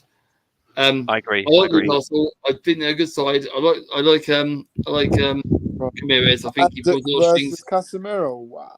I think Ramirez pulls a lot of strings in that midfield. He could be going to Arsenal, Ramirez. I think Ramirez will have Casemiro. I think Ramirez will have Casemiro's pocket. He'll leave him for dust anytime he gets a chance. Gordon will run rings around Basaka because of the pace. Barnes as well. Basaka hasn't got the pace. But the worrying thing for Newcastle is Burns. Burns is slow and he's flat-footed. Kraft. Emil Kraft all day. Yeah, but he's in the middle. He's one of the worst centre-backs in the Premier League. How he's even playing, I don't know. He's in the middle. Forget him. Burns out on that right, side, he's going to get torn apart. Don't worry about the centre. He'll get turned inside out and they'll get shots away like Man United. But I think Burns is playing at centre back. Lewis Hall's a left back. So that's even worse then. Lewis Hall ain't got Lewis Hall's not a right back. Lewis Hall's good. Stepsy, but he's not a right back. No, Hall's at left. Hall's at left back. Trippier's at right back. Yeah. Well, Trippier can play both. Yeah, but I think more likely Hall's going to play. Anyway, Lewis Hall didn't even for Myers. Lewis Hall didn't defend it. Lewis Hall for me is a centre midfielder or a defensive midfielder. He's not a defender, so that's going to fuck up Newcastle even more. But I still think they're going to beat you up. I'm going to go. What's it's muted, Maurice. How come Steps keeps swearing and he don't get warned by Harry, but then I get a warning and all that? And say, because mine's in content. Yours is. One's in content. Yours is more abrupt. Mine's content. Mine's just angry at a lot of things, aren't you? Harry knows that you guys don't mean it intentionally, so don't worry. No. Harry warns me on every show. I'm going to stick to my prediction. Man United 0, Newcastle 1. Barney? I think it's going to be a tight game. As you just said recently, it's just Newcastle's best chance to actually get a result at Old Trafford. But I think it's going to be a tight game. 2-1 Manchester United. 2-1 United. Yeah. I've got a feeling their luck will turn. I think they'll just get a result. Yeah, I was going to figure out that one, Barney. Sorry, mate. Say again. You broke up. I was going to my head to figure that one out. 2-1 United. I just feel their luck's their due. I mean, they've had not the best, and by the law of average, I mean, Newcastle are a good side, and they'll push. They've been quite jammy most of them.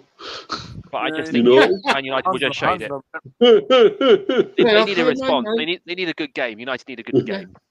Yeah, his last home game. I think Varane's going to do a send-off. What United do almost every flipping towards the end of the season, every last home game, they'll get managers to speak in the microphone. So you'll probably see Eric Arnold say, "Thank you, supporters.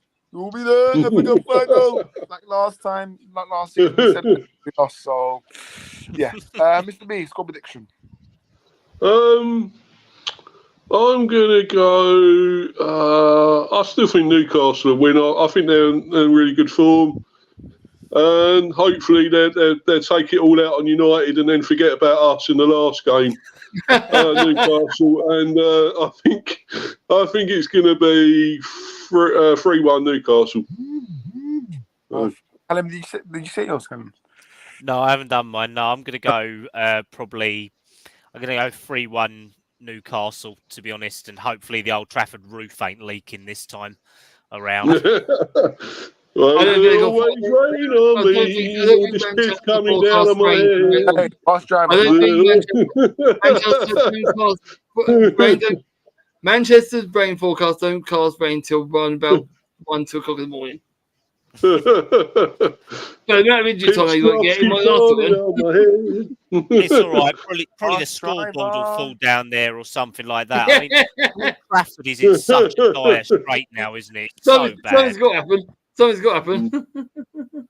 Exactly. Of course, next game. Falling down. Here we go. Goal prediction. Let's get into Mr. B. Obviously, don't know the outcomes of in terms of injuries for Newcastle yet, because obviously they're playing tonight. But give me your little score prediction. What you think is going to happen in this game? I hope Newcastle get a load of frigging injuries, and they want to have a lot of their big players out so we can beat them, because we ain't beaten them yet. We ain't beaten them in the Premiership. We've played them 5 times. We've only drawn with them once, lost the rest. So it's about time we beat them, isn't it?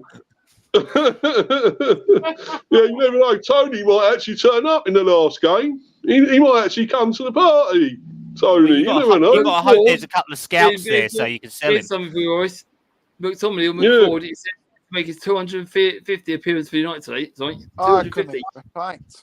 If he makes 1,000 appearance, McTominay, listen. Yeah. I'm not going to say no words because this is how he's trying about.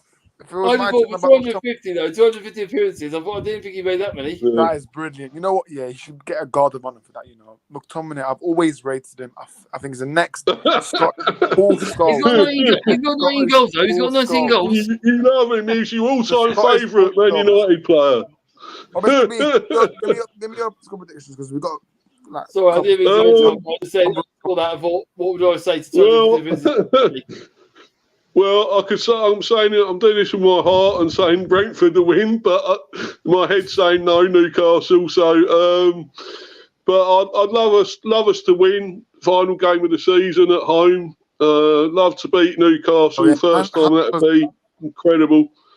You know what? I will go for a win for us. I'm going to go for it. I'm going to be positive. They might laugh in my face again as usual, but I'm going to go. I'm going to go 2-1 Brentford. 2-1 Brentford. Enough. And also, Mr. Hounslow will be busy as well on that final day. So stuff off, bloody Orest. Have you ever been to Hounslow, Orest? You ever been there? I have actually. Yes, good. I have. How do you know? I wouldn't wish Hounslow on anyone. It's horrible. It's a bomb site. Yeah, providing Newcastle are getting injuries and Brentford being at home, it'll be tight because Brentford want to go out this season with a bang. It depends on this game. If Newcastle win this, they'll want to win at Brentford because of Europe. So on the basis of no injuries, I'm going to go Brentford 1, Newcastle 2 because the simple reason they want it for Europe. If they get injuries, it could be. If they get a few injuries to like Isak and Gameweek or 1 or 2 others, I'll reverse it to 2-1 Brentford. But at the moment, what as it stands, 2-1 Newcastle because of Europe. Fair enough. Yeah. But like I said, Mr. B, if injuries happen, that could change. I'm going for Tony double here as well. I'm going to go even more positive. Tony turn up and get Don't come down to Eastbourne and go like that's here.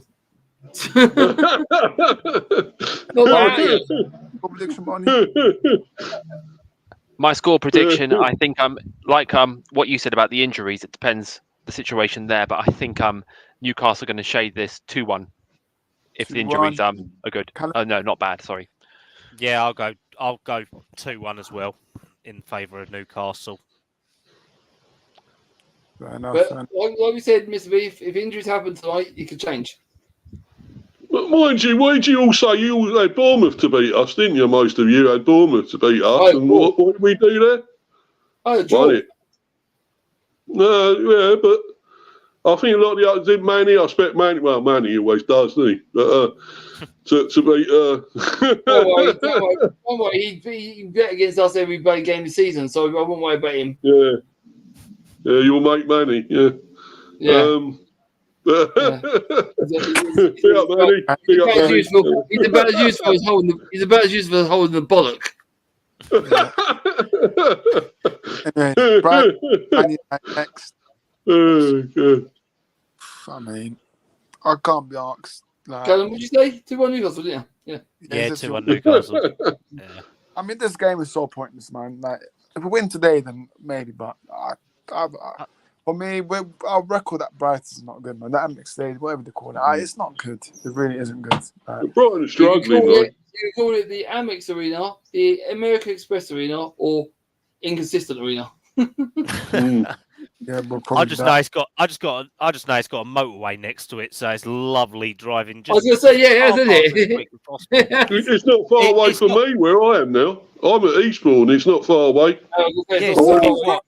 You're in Bournemouth, aren't you? It's probably about an hour from Eastbourne, something like that, isn't it? Yeah, you're Yeah. in Bournemouth Empire, aren't you? The zombie fans. Seaside friends! Seaside friends! For watching the Zebby, you know.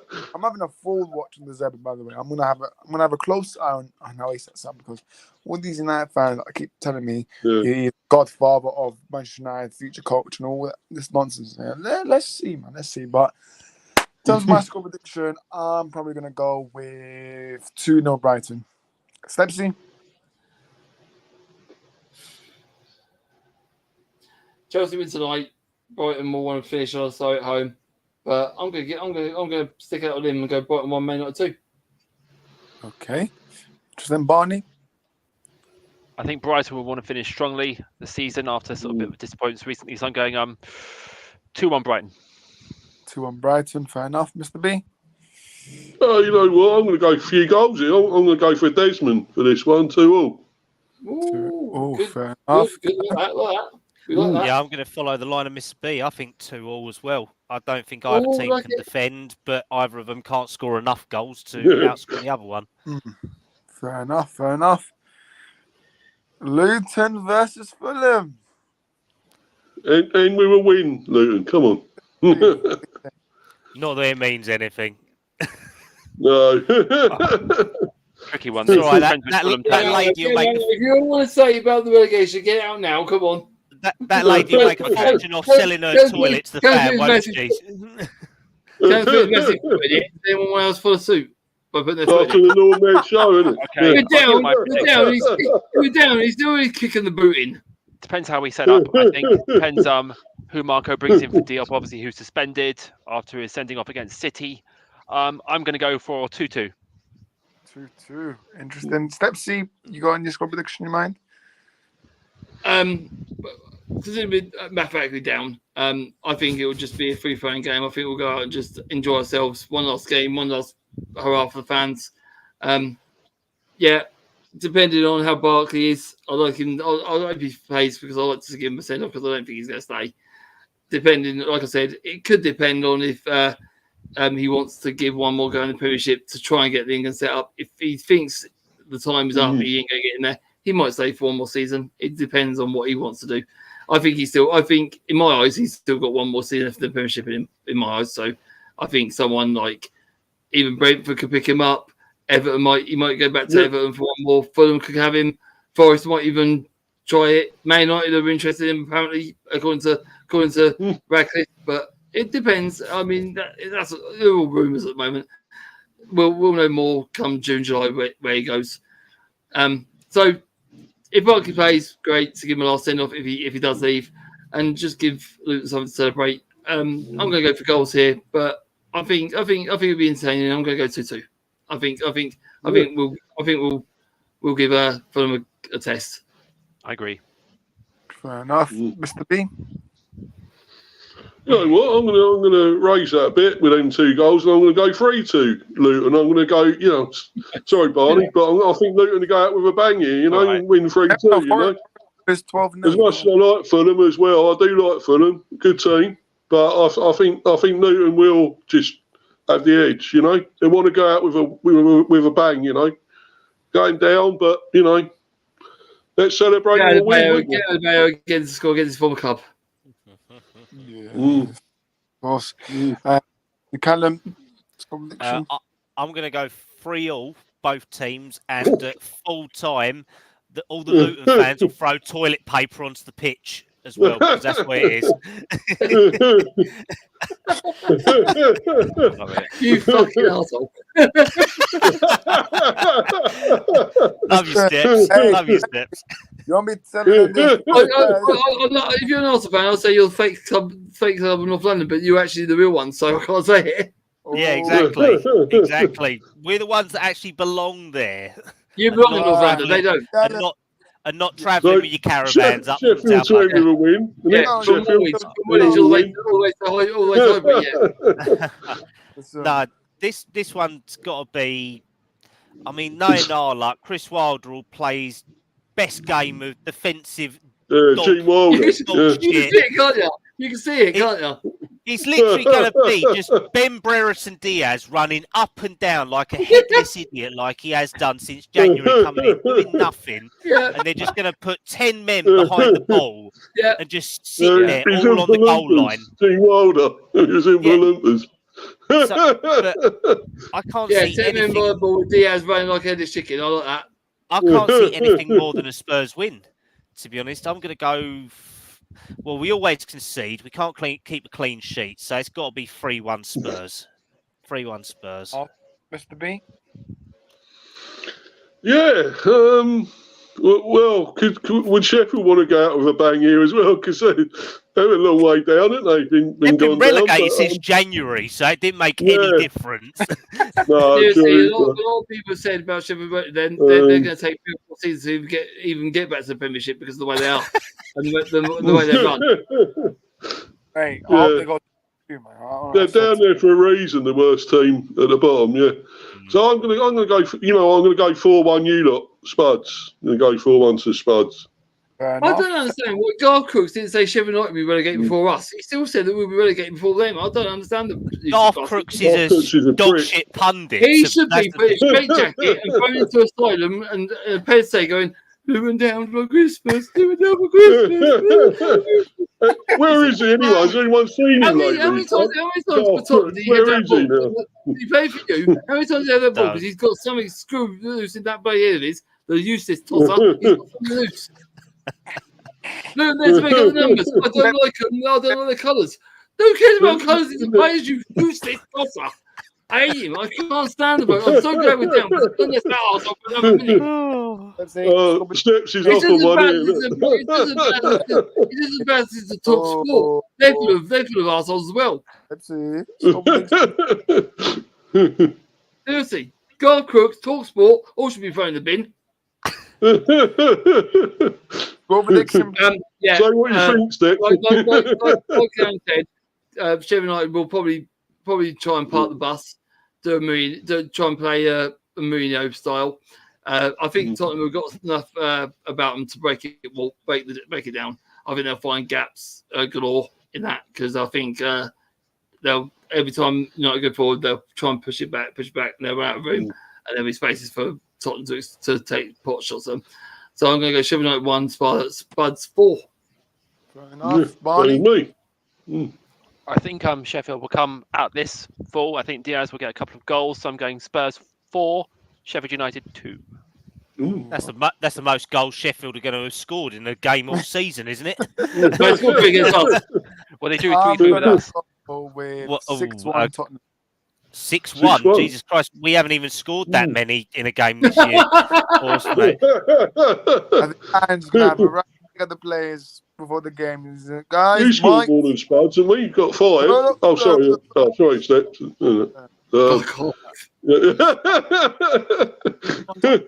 scored 5 against Luton. Sorry about that, but we're still kicking and moving. We're down. Be thankful we're down. We don't play you again. The first time we got 5 goals, I'm mostly thinking, I want us out so we can batter them again. Yeah. Where's that? Come on, you remember the 7 goals to.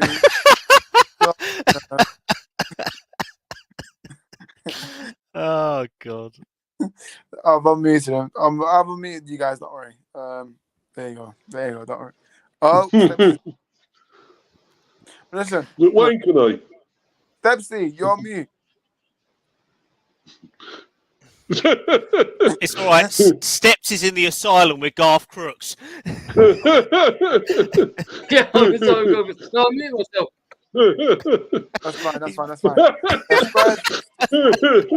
Oh, silent. Yeah, listen, look, we're going to wrap up now. We finished all the games. But before I get people to shut their socials, I would like to say that next Wednesday will be the final show of the Wednesday show. So make sure you guys, everyone, tune in for next Wednesday. Will be the final show, and then Do I obviously do that one, and then do I do that one? Then do I get relegated next season? So come on, Premiership, still not in it anymore. Do I get no, relegated? you still come on. Oh, I still come on. still Okay. come I want to go down. Yeah, I want to go down with the ship. No, Steps, you can come on. We just don't. We just leave you on mute all show, mate. You just stay on mute. Oh, that's all right. I can live with that one. No, I think Orest might do a championship one sometime. Yeah, but so next Wednesday, You do a championship stream at some stage, wouldn't you, Orest? Socials, Mr. B, big up to you. Yeah, Mr. B, High Football Chat, Mr. B for Life 182, obviously, find me on there, on Insta, and yeah, thanks for having me on again, Orest, and I'm doing other things. I'm obviously away at the moment in Eastbourne, sunny Eastbourne as it is, really good at the moment. Not as good as where Barney is, but, you know, not as hot as that. But, you know, it's pretty good. And, yeah, so obviously I will be doing a preview for the Newcastle game. I will do that on Friday. And probably a review. And hopefully sometime next week I'm going to do a review of the season sort of thing with the Bees and other teams. I mean, Stepsy, you can come on there if you want to talk about Luton as well. Going down, mate. But anyway, I'll try and get a few people on to chat about it. So, but anyway, guys, thanks a lot for having me on, and thanks to Kallum and Barney and Orest and Stepsy, of course. Cheers, guys. No, go on your beats. Yeah, big up to you, Mr. B. Yeah. Next one, Kallum. Big up to you. Where can we find you? As always, Kallum Subs 97 on Twitter. Don't forget to follow myself, H, Luke, Dave, Winnie, all over on Park Lane Podcast. We will be back for our final show, I believe, of the Premier League season this Sunday, and then we will be doing other bits here and there for it. So hopefully we'll be celebrating a win for it. But obviously, big up to everyone I'm on with tonight, and it's been an eventful show, and Steps, it'll be nice watching all them championship shows with you next year, mate. Championship friends.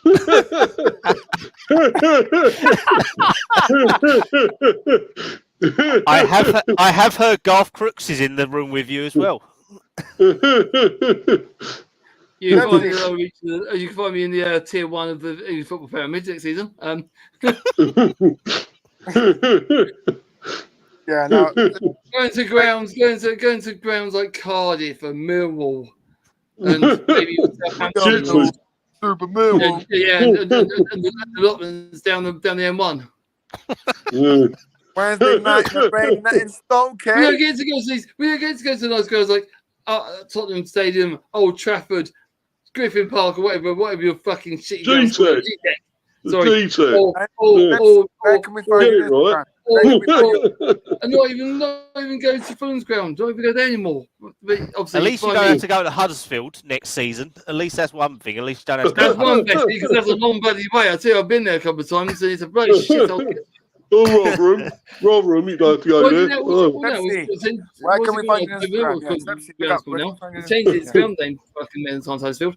No, basically, you'll find me on Coach's Corner with Hanno and the boys. Big up to him. Find me on Mr. B's channels, as he just shouted out. Big up to Mr. B. Big up to Orest. I'm always on his shows as well. I think he's doing one. He's doing one tomorrow. Going to Ollie. Yeah, tomorrow and Friday. So I'll be on that if it's happening. Big up to Kallum. I'll make sure I show you a follow. Big up to Barney. I know I'm following him. Big up to Harry for having me on as well. You can find me on Wolf Vision as well with Simon and Abs on. I don't know what he calls it now. Do you call it Waffle Guns TV or something? I don't know what he's called it now. Also on Instagram at Stepsy Boy, and on Insta or X as Elon Musk calls it, Stepsy Boy at Stepsy Boy 82. And big up. Big up to you as always. And Barney, big up to you. Where can we find you? Big up to you guys. Yeah, really good talking with you this evening, and big up to all of you. It's great to sort of interact on these shows. I'm looking forward to obviously next week doing it again from sunny Spray Night back here again. Yeah, it's great. Oh, yeah. Love it. But you can find me on where am I? Ambrose Barnaby on Twitter, Barney FFC on TikTok, and big up Harry. Thanks, mate, for having me on your show again. Fantastic channel. Keep up the brilliant work, mate. And thanks again, guys. It's been great. No worries, man. Big up to you Cheers, guys. cheers, Barney. Always, guys. I always enjoy. I know everything what we say is banter. Not. Hopefully the viewers don't take it serious, but everything's banter between Kallum and Stepsy. They're best friends. Yeah, Not we always. don't. I mean, no disrespect. It's a football debate show. It's a football debate show. Everyone's going to have different opinions, and it's all in jest. We'll have our opinions, and at the end of the day, we all wish good help on everyone. So at the end of the day, it's just banter. No one takes it seriously. Exactly. But I will shut myself out. Obviously, YouTube Orest Football. I will be live tomorrow and Friday. Tomorrow, same thing, similar to this. So game week review. Friday will be the normal. Well, will be the last preview. So yeah, Instagram Orest Football, same handle as my YouTube, Twitter, X. But for me, I always say it, Twitter. Orest Footy. So yeah, hope you guys. Before you leave, though, anyone in the chat, please like and share this. It'd be good for Harry and that. Yeah. So if Harry, you could. and if you could keep following Orest Talks Football. while you're in there, besides these guys as well. But they've got all brilliant channels, do a lot of work behind the scenes and that, lots of podcasts. So please check out Kallum, Barney, all them. They do lots of podcasts. Check them out. Barney. Oh, look. We'll see you next week for the final show. Peace.